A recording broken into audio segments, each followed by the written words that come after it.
우리가 살다 보면 내가 한 번도 계획하지 않았던 그 길로 걸어갈 때가 있는 법입니다. 그리고 내가 원하지 않는 길로도 걸어가게 되는 법이 우리들의 인생입니다.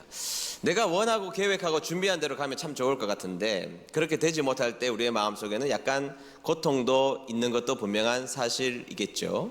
저희 아버지는 강원도 깡촌에서 태어나셔서 그곳에서 서울로 유학을 이제 가셨던 것입니다. 전기도 들어오지 않는 것이고, 제가 1990년 초반에 가봤더니 그때도 전기가 안 들어오는 곳이 굉장히 많았던 깡촌이었으니까 그곳에서 서울로 유학 가셔서 꽤 살만한 시점이 되었을 때 하나님께서 사명을 주셔서 아무런 연고가 없는 이 김천 땅에 오게 하셨습니다. 그리고 김천을 사랑하셔서 이곳에서 애를 쓰셔서 목회를 하셨는데 가끔은 서울이 좀 그리우셨던 것 같습니다. 어떤 말씀을 가끔 하셨는가 하면 이런 말씀을 하셨습니다. 내가 서울에 있었으면 너희들이 더 좋은 환경에서 공부할 수 있었을 텐데, 뭐 그런 말씀을 하시곤 하셨던 기억이 있습니다. 물론 제가 서울에 살았으면 더 많이 놀았지 공부할 가능성이 더 없다고 저는 생각합니다만, 어쨌든 그런 생각들을 가지고 계셨던 것이죠. 우리들의 삶도 마찬가지지 않습니까? 살다 보니까 어처구니 없는 일들이 내 인생 가운데 발생하기도 하고, 내가 원하지 않는 길을 걸어가야만 하는 일들도 생기고, 그리고 살다가 보니 정말로 그러한 곳에서 광야 같은 곳에서 살아가야 되는 우리들의 삶이 있는 것도 사실입니다. 우리 아기를 키우는 청장년부 엄마들 가만히 보면 교회에 분명히 올 때는 예배 드리러 왔습니다. 청년 때 정말 교회에서 열심히 일했거든요. 뜨거운 마음으로 예배에 집중하고 말씀에 젖어서 하나님의 은혜를 받아야 일주일을 살아갈 수 있는데, 애들을 쫓아다니느라고 맨날 복도만 다니는 겁니다. 본당에 한 번도 들어오지 못하는 것이죠. 목사님, 집사님, 저 본당에 한 번도 들어가 보지 못했어요. 이런 모습이 얼마나 한심한지 몰라요. 도대체 이게 뭐예요? 이렇게 말씀하시는 분들의 눈을 보면 눈에는 눈물이 고이게 되는 것이죠. 결혼을 덜컥해서 보니, 정신을 바짝 차리고 보니까 큰일이구나. 이 인간과 한평생을 살아가야 한다니 갑자기 히즈웰의 광야를 지나며 찬양이 생각나는 겁니다. 왜 나를 깊은 어둠 속에 홀로 두시는지. 제가 이거 농담처럼 했는데 또 몇 분은 표정이 굉장히 진지하게 받아들이셔서 걱정이 좀 되는데, 왜 나를 이곳에 보내셨을까 하는 광야 같은 삶을 인생의 그 언저리에서는 만나게 되는 것이 우리들의 삶이라는 것이죠. 내가 분명히 원하지 않았던 길을 걸어가는 것도 우리들의 삶에서 감내해야 될 부분들이 있고, 정신을 차리다 보니 내가 원하거나 바라거나 기대했던 모습이 아닌 다른 모습들이 내 앞에 있는 것을 발견하면서 나는 왜 이 길을 걸어가게 되었을까라는 의문도 들고, 하나님 앞에 왜 하나님 나는 이 길을 걸어가야 합니까? 라는 생각을 하나님 앞에 내놓을 때도 있다라는 사실이죠. 왜 보내셨을까요, 여러분? 오늘 저는 이 데살로니가 교회를 생각해 보면서 말미에 작은 해답, 뭐 완전한 해답은 되지 않겠지만 작은 해답을 한번 발견해 보는 시간들이 되었으면 좋겠습니다. 자, 첫 번째, 데살로니가 교회는 칭찬받는 교회였다는 것이죠. 다 같이 읽어봅니다. 시작. 데살로니가 교회는 칭찬받는 교회였습니다. 네, 데살로니가 교회는 사도 바울이 제2차 선교여행 때 신라와 함께 떠나면서 그 지역에다가 2차 선교여행 때 개척한 교회였습니다. 회당에서 일부의 유대인들하고 그다음에 많은 헬라인들이 복음을 들었습니다. 그리고 복음 앞에 그들이 거꾸러지고, 그리고 귀하게 세워진 교회가 데살로니가 교회였는데, 이 교회가 칭찬을 받은 교회였다는 겁니다. 여러분, 어떤 칭찬을 받았을지 한번 볼까요? 여러분, 우리가 살면서 성경에서는 항구적인 것이 있다, 영원한 것이 있다, 이렇게 말씀해 주신 것이 있는데, 고린도전서 13장 13절 여러분들이 아시는 말씀이죠. 다 같이 읽어볼게요. 시작. 그런즉 믿음, 소망, 사랑 이 세 가지는 항상 있을 것인데 그 중에 제일은 사랑이라. 네, 믿음, 소망, 사랑 이 세 가지는 항구적인 거라는 것이죠. 영원한 거라는 겁니다. 그런데 이 데살로니가 교회가 칭찬받은 모습을 한번 보겠습니다. 3절 말씀 읽어볼까요? 시작. 너희의 믿음의 역사와 사랑의 수고와 우리 주 예수 그리스도에 대한 소망의 인내를 우리 하나님 아버지 앞에서 끊임없이 기억함이니. 아멘. 네, 읽었던 말씀을 이렇게 여러분 연결시켜서 찾아본다는 게 쉬운 일이 아니지만 찾아보면 믿음의 역사와 사랑의 수고와 소망의 인내가 데살로니가 교회에 있었다는 것입니다. 이 항구적인 영원한 하나님이 이 세 가지는 영원히 있을 것인데 이렇게 말씀하신 이 세 가지가 그대로 데살로니가 교회에는 그대로 있었다라는 것이죠. 그러니까 여러분 이 칭찬은 정말 엄청난 압도적인 칭찬을 데살로니가 교회가 받게 되었던 것입니다. 자, 그 다음 칭찬을 보면 6절을 한번 보도록 하겠습니다. 6절 읽겠습니다. 시작. 또 너희는 많은 환난 가운데서 성령의 기쁨으로 말씀을 받아 우리와 주를 본받은 자가 되었으니. 아멘. 그들에게 평탄한 길만 있었다는 것이 아닙니다. 환난이 찾아왔다는 것이죠. 고난이 있었다는 겁니다. 교회적 고난이 있었음에도 불구하고 이 데살로니가 교회는 항구적으로 하나님 앞에 믿음이 끊이지 않았던 아주 귀한 교회였음을 설명하고 있다는 것입니다. 주님을 본받는 교회가 되었다고 설명하고 있다는 것이죠. 여러분, 한 공동체가 위대함이 드러나는 것, 정말 그 교회가 강한 교회라는 것을 증명되는 것은 교회가 순탄할 때 증명되는 것만은 아닙니다. 순탄할 때 믿음을 잘 지켜나가는 것도 의미 있는 일이지만 교회 전체가 공동체가 어려움을 당하고 고통을 당하고 환난이 찾아오고 문제가 생겼을 때 그 교회가 하나님 앞에 얼마나 바로 서 있는지는 훨씬 더 중요한 문제일 수 있다는 것이죠. 교회가 진짜 아름다운 교회라는 것은 교회에 비가 와봐야 합니다. 풍파가 교회 가운데 있어 봐야 됩니다. 태풍을 맞아봐야 됩니다.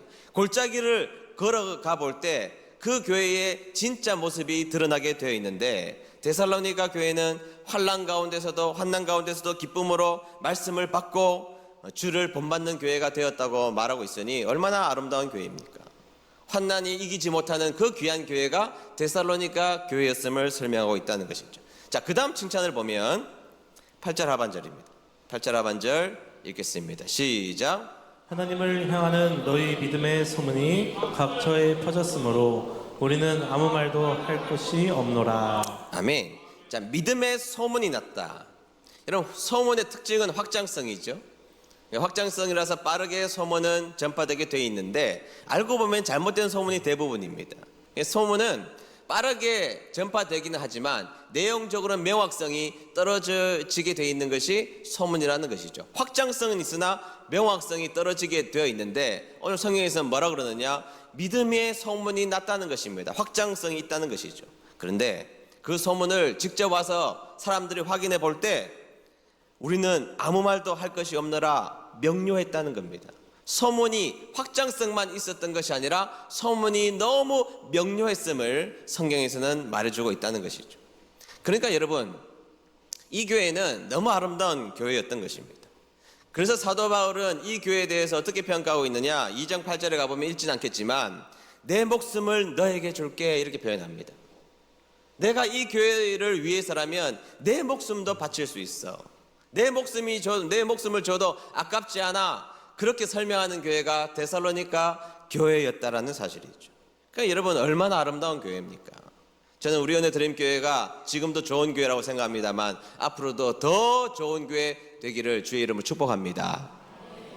두 번째, 데살로니가 교회는 환난 속에서도 이겨내고 크게 부흥한 교회였다는 사실입니다. 다 같이 읽어볼까요? 시작. 데살로니가 교회는 환난 속에서도 이겨내고 크게 부흥한 교회입니다. 네, 얼마나 성공했는지 개척의 이야기가 나오는 사도행전 17장에 가보면 17장에 보면 사도 바울과 실라가 데살로니가 교회를 개척하는 장면이 나오는데 얼마나 성공했는지 17장 4절을 한번 보도록 하겠습니다. 17장 4절 다 같이 읽어봅니다. 시작. 유대인 중에 그 말에 설득되어 바울과 신라를 따르는 사람들이 생겼습니다.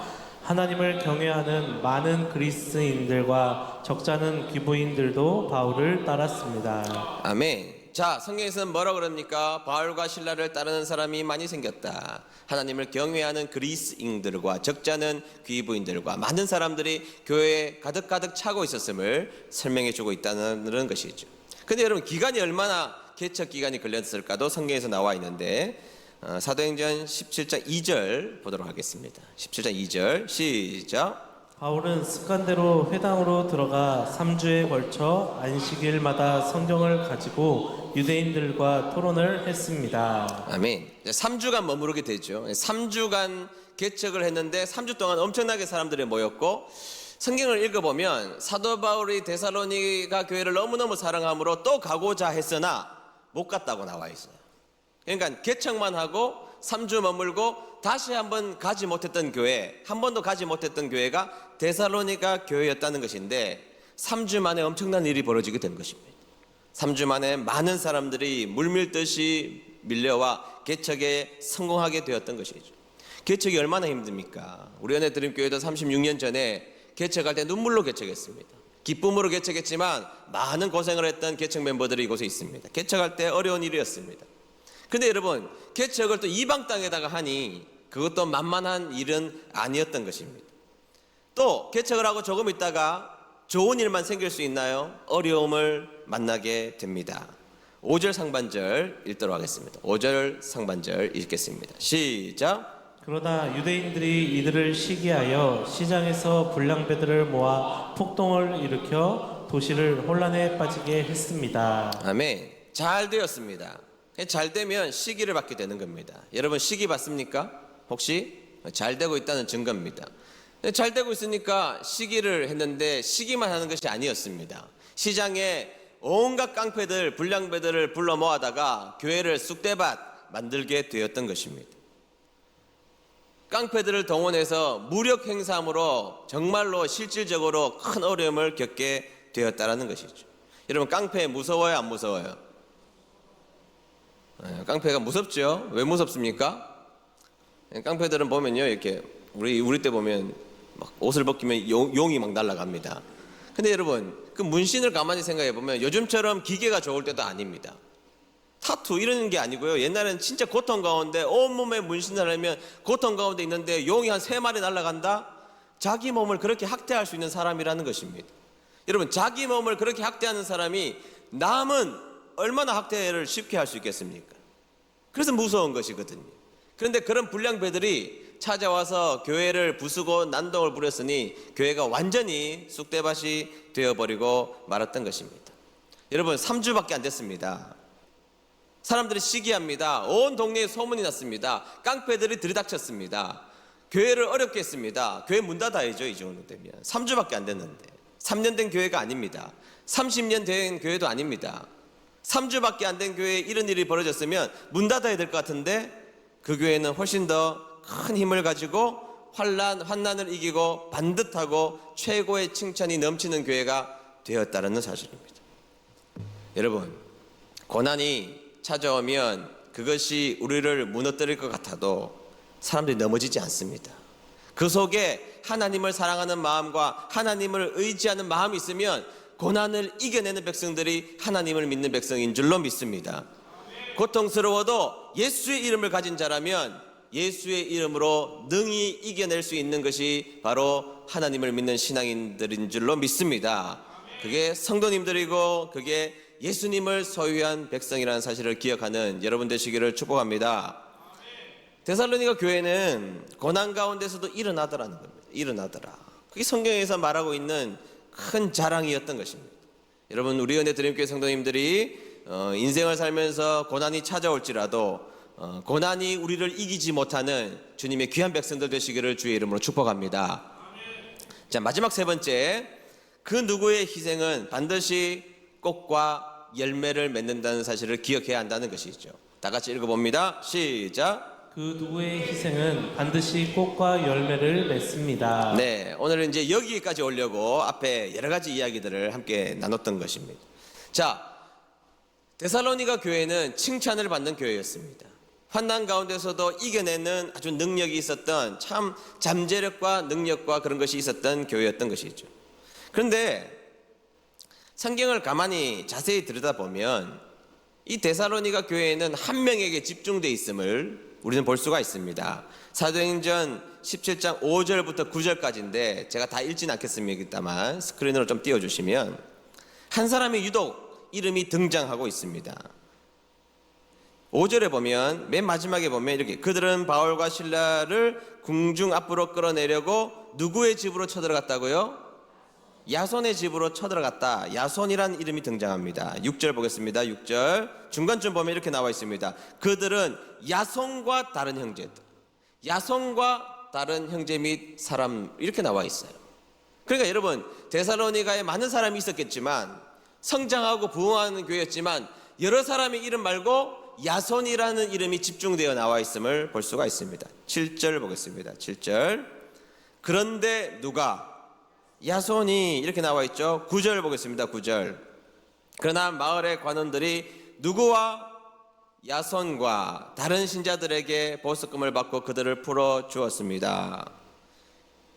여러분, 데살로니가 교회에 많은 성도가 있었음을 이야기하고 있지만 성경에서는 유독 한 사람, 야손이라는 사람에게 집중되어 있음을 볼 수가 있다는 것입니다. 오직 야손의 이름이 그 교회를 대표하는 사람이었음을 설명할 수 있다는 사실입니다. 여러분, 그런 거 있잖아요. 어느 교회 하면 그 교회는 어느 성도님이 계셔. 그 교회는 어떤 분이 계셔. 그죠? 여러분, 은혜 드림교회 하면 누가 생각나야 됩니까? 여러분들이 생각나야 된다고요. 누가 생각나야 된다고요? 우리가 생각나야 된다고요. 최인선 목사도 생각나야 되지만 최인선 목사도 생각나야죠. 그러나 여러분들이 생각나는, 그래서 은혜 드림교회 하면 은혜 드림교회는 그분이 생각나, 그 주인공이 여러분들이 되시기를 축복합니다. 데살로니가의 야손처럼 은혜 드림교회의 야손이 되는 여러분 되시기를 주의 이름으로 축복합니다. 근데 여러분, 이 야손이라는 이름은 헬라어 이름인데요, 이 이름은 여호수아라는 이름을 헬라어로 차음한 이름입니다. 여호수아라는 이름을 헬라어로 차음하면 야손이 되는 것이죠. 그러니까 여러분, 이 야손은 원래 유대인이었다는 이야기고, 하나님을 믿었다 안 믿었다? 믿었다는 것이죠. 왜냐하면 여러분, 야손이라는 이름이 여호수아, 구약에는 여호수아지만 신약의 이름으로 말하면 예수거든요. 그러니까 여러분, 이 사람은 무엇인가 열정을 가지고 믿음을 가지고 예수님을 잘 믿었던 그런 사람이었다는 것입니다. 그런데 무슨 연유인지는 모르겠지만 이방 땅에 홀로 버려진 듯한 인생을 살아가고 있었던 것입니다. 지금처럼 유학 간 게 아닙니다. 투자 이민 간 게 아닙니다. 여러분, 그 당시에 이방 땅에 가서 산다는 것은 뭔지는 몰라도 딱한 사정이 생겼다라는 이야기입니다. 딱한 사정이 생겨서 그는 이방 땅에 가게 되었던 것입니다. 하나님을 열심히 믿었습니다. 그런데 무엇인지 모르겠지만 인생의 풍랑과 고난과 어려움이 찾아오고, 무엇인가 모르겠지만 그 소용돌이에 빠져서 살다가 보니 덩그렇게 이방 땅에 남겨진 존재가 되어버리고 말았던 것입니다. 이방 땅에서 사는 것이 무척이나 힘든 일이죠. 향수병이라는 것이 생기지 않습니까? 여러분, 향수병 생긴 분들하고 제가 이야기를 해봤는데 무엇이 가장 힘드냐? 먹는 거랍니다. 지금이야 K푸드가 전 세계로 퍼져 있어서 한국 음식 다 먹을 수 있습니다만 30년 전, 40년 전에 이민 가신 분들은요, 가서 1년 동안 한국 음식을 한 번도 먹어본 적이 없고, 누가 교민이 초청해서 한국 음식을 처음 먹은 1년 후 그때 펑펑 울었다는 이야기가 있어요. 제일 그리운 게 한국 음식이라는 겁니다. 여러분, 나를 왜 이곳에 하나님이 보내셨을까? 이유 모를 날들로, 해석되지 않는 날들로 얼마나 자신의 인생을 채워나갔겠습니까? 고향 땅을 쳐다보기만 해도 눈물이 줄줄 흐르는 인생일지도 몰랐던 것입니다. 도대체 하나님이 나를 이곳에 왜 보내셨을까? 나 하나님 열심히 믿었는데 왜 나를 이방 땅에다가 이렇게 내버려 두셨을까? 그런 고민들을 가지고 사는 인생, 그 인생이 야손이었던 것입니다. 근데 어느 날이었습니다. 바울과 실라라는 사람이 등장하더니 예수님의 복음을 전하기 시작했습니다.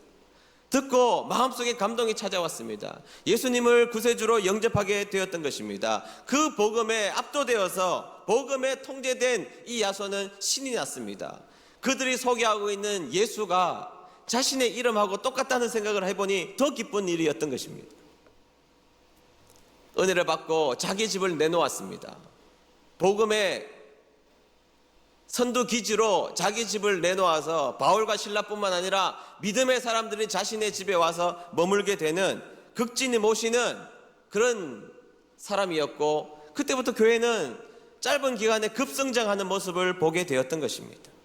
그런데 어느 날은 갑자기 깡패가 들이닥치더니 자신의 집에 들어와서 집기를 다 망가뜨리고 집을 다 부수기 시작했던 것입니다. 쑥대밭이 되었습니다. 그리고 이상한 소문 때문에 감옥에 갇혀 있다가 그동안 열심히 모았던 돈으로 보석금을 내고 감옥에서 풀려났습니다. 그럼에도 불구하고 이 야손은 교회가 세워지는 일이라면 기쁨으로 참여하고 그 교회를 세우기 위해서 애를 썼던 것입니다.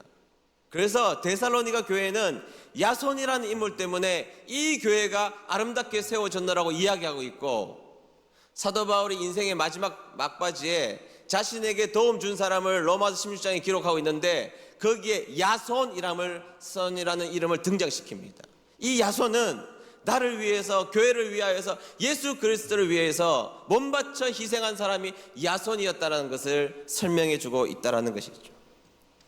여러분, 그때서야 야손은 자기가 거기에 보내진 이유를 발견하기 시작했던 것입니다.